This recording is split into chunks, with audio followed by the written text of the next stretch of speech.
Hi dears, ഇതൊരു quick video ആണ് കേട്ടോ. എനിക്ക് പെട്ടെന്ന് എടുക്കണം, അല്ലെങ്കിൽ എനിക്ക് ഈ ഒരു കാര്യം പറയണമെന്ന് തോന്നിയിട്ട് ഞാൻ എടുക്കുന്ന ഒരു വീഡിയോ ആണ്. ഇതിന് പ്രത്യേകിച്ച് ഞാൻ എൻ്റെ ഒരു കണ്ടന്റ് ഒന്നും ആഡ് ചെയ്യുന്നില്ല. നമുക്കറിയാം, ഞാനിപ്പോൾ പല എൻ്റെ വീഡിയോസിലും പറഞ്ഞിട്ടുണ്ട് മാനിഫെസ്റ്റേഷൻസിൻ്റെ മെത്തേഡുകൾ, അഫർമേഷൻ ചെയ്യേണ്ട കാര്യങ്ങൾ, ഇതൊക്കെ ഞാൻ പറയുന്നുണ്ട്. അതൊക്കെ നമ്മളുടെ ആഗ്രഹങ്ങൾ നമുക്ക് സാധിച്ചെടുക്കാൻ വേണ്ടിയിട്ട് നമ്മൾ ട്രൈ ചെയ്യുന്ന കുറേ മെത്തേഡുകളും കുറേ പ്രാർത്ഥന ഒക്കെയാണല്ലേ. നമുക്ക് ഏതൊരു കാര്യത്തിനും നമുക്ക് പ്രാർത്ഥനയാണ് മുഖ്യമായിട്ട് വേണ്ടുന്നത്. ഈ പ്രാർത്ഥന നമ്മൾ വളരെ വിശ്വാസത്തോടു കൂടി ചെയ്തെങ്കിലാണ് നമുക്ക് ആ ഒരു കാര്യങ്ങൾ നമുക്ക് നേടിയെടുക്കാൻ പറ്റുന്നത്.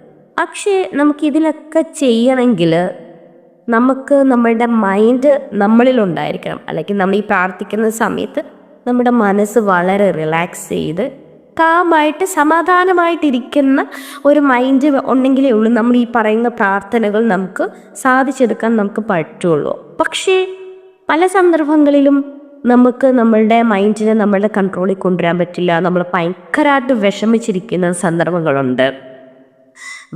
ചില സമയത്തൊക്കെ നമ്മൾ ഭയങ്കരമായിട്ട് ഇരുന്ന് കരയും. ആക്ച്വലി കരയുന്നതൊക്കെ വളരെ റിലാക്സ് ചെയ്യാൻ പറ്റുന്ന ഒരു കാര്യമാണ്. കരയുക എന്നുള്ളത്, നിങ്ങൾക്ക് എന്തെങ്കിലും വിഷമം ഉണ്ടെങ്കിൽ ദയവ് നിങ്ങൾ കരയാൻ പറ്റുമെങ്കിൽ വളരെ ഉച്ചത്തിൽ കരഞ്ഞു തന്നെ തീർക്കാൻ നിങ്ങൾ ശ്രമിക്കുക.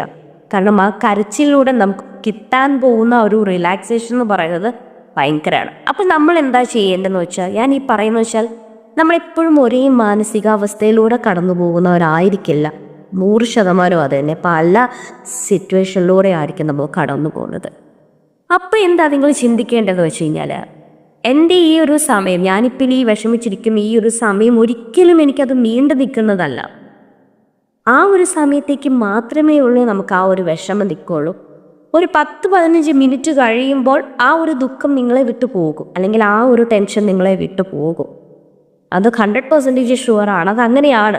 നമ്മളുടെ ആ ഒരു വിഷമിച്ചിരിക്കുന്ന ആ സന്ദർഭം എന്ന് പറയുന്നത് ആ ഒരു 10-15 മിനിറ്റത്തേക്ക്, അല്ലെങ്കിൽ ഒരു 5 അല്ലെങ്കിൽ ഒരു 6 മിനിറ്റത്തേക്ക് മാത്രം നമ്മളെ ചുറ്റിപ്പറ്റി നിൽക്കുന്ന ഒരു വിഷമഘട്ടം മാത്രമായിരിക്കും. അപ്പോൾ നമ്മൾ എന്ത് ചിന്തിക്കുക, നമ്മൾ എഴുതി വച്ചിരിക്കുന്ന പോലെ ഒരു വാക്യമുണ്ട്.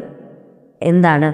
ഈ നിമിഷവും കടന്നു പോകും. ഒരിക്കലും എൻ്റെ ആ ഒരു പർട്ടിക്കുലർ സമയം, ഞാൻ ആ കരഞ്ഞിരിക്കുന്ന ആ ഒരു നിമിഷം, അല്ലെങ്കിൽ ഞാൻ വിഷമിച്ചിരിക്കുന്ന ആ ഒരു സമയം എന്ന് പറയുന്നത് ഒരിക്കലും അത് നീണ്ടു പോകത്തില്ല. അതെപ്പോഴും എന്താണ്, ആ ഒരു കുറച്ച് സമയത്തേക്ക് മാത്രം നമ്മളെ അലട്ടുന്ന ഒരു ചിന്ത മാത്രമാണ്. അപ്പം എന്താ നമ്മൾ ചിന്തിക്കുക, ഈ നിമിഷവും കടന്നു പോകും. തീർച്ചയായിട്ടും അത് തന്നെ. ആ നിമിഷത്തെ നിങ്ങൾ അതിര് കടക്കും. ആ ഒരു സന്ദർഭത്തെ നിങ്ങൾ അതിനെ മറികടന്ന് പോകുന്നത് തന്നെ ചെയ്യും. ഒരിക്കലും ഒരു കാര്യം നമ്മളെ പെർമനൻ്റായിട്ട് നമ്മൾ നിൽക്കത്തില്ല. അപ്പോൾ ആ ഒരു ദുഃഖത്തിന് നിങ്ങൾക്കപ്പം വേറൊരു